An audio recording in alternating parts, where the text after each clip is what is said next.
After transmigrating into a novel, I realized the heroine and I had the exact same name. Naturally, I thought I had transmigrated into the female lead, so I marched straight to the man who was still a broke nobody at the time, threw all caution to the wind, and pounced on him like I had plot armor protecting me. He even glared at me with red eyes and told me he hated me. I honestly thought he was just into the whole push and pull thing. Everything shattered when the real heroine showed up, and I finally understood one thing. He actually hated me. Heartbroken, I packed my bags and got ready to disappear. The next second, he pinned me against the wall. "Where are you going? Already bored of me, sweetheart?" The rented room only had a small wooden bed. 2 people could technically fit, but it was definitely cramped, which meant I had to sleep pressed right up against Sean Larson. Not that I minded. In fact, I secretly loved it. The bed was small enough that I had every excuse to run my hands over his muscles and fall asleep tucked in his arms. There was only one downside. The old wooden frame was so worn down that even the slightest movement made it creak, loudly, just like right now. My eyes were blurry with tears as he held me tight against his chest. The air was filled with nothing but the creaking of the bed and his heavy, uneven breaths. Sweat dampened the strands of hair falling across his forehead, and his dark eyes stayed locked on me. When I shifted the tiniest bit, a drop of water slid from his hair onto my neck, and he bent down to kiss it away. The gesture was gentle. It should have been sweet,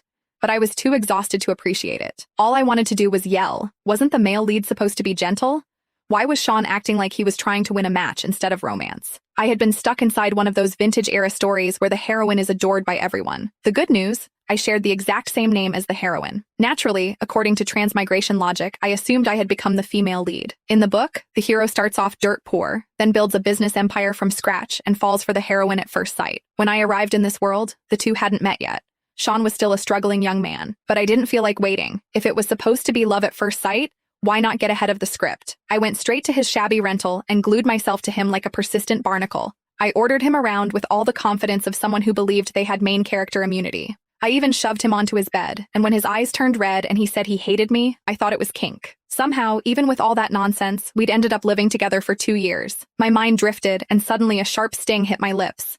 Sean's unhappy face filled my vision. "What are you thinking about?" Before I could answer, his expression shifted, and he let out a cold scoff. "Oh, was it the milk from earlier? No wonder you're so hot. You added something again, didn't you?" I stayed silent. I had no right to refute him. When I first arrived, he didn't fall in love with me on sight. He was cold as ice. I'd ended up chasing him relentlessly and slipping things into his drinks just to get close. Now, though, none of that mattered. I weakly kicked his calf. How much longer? I'm tired. I had no idea how much time passed. Everything blurred. At some point, he carried me to the shower, washed me, then set me gently back on the bed. Yawning, I mumbled, "I didn't put anything in the milk." His hand paused. "Then why do I feel so hot?" I thought for 2 seconds. Because it was hot milk?" Sean stared at me. I wrapped my arms around his neck and exposed the truth without mercy. "If you like seeing me in a nightdress, just admit it. I wore it for the first time tonight and you already tore it. It was chiffon."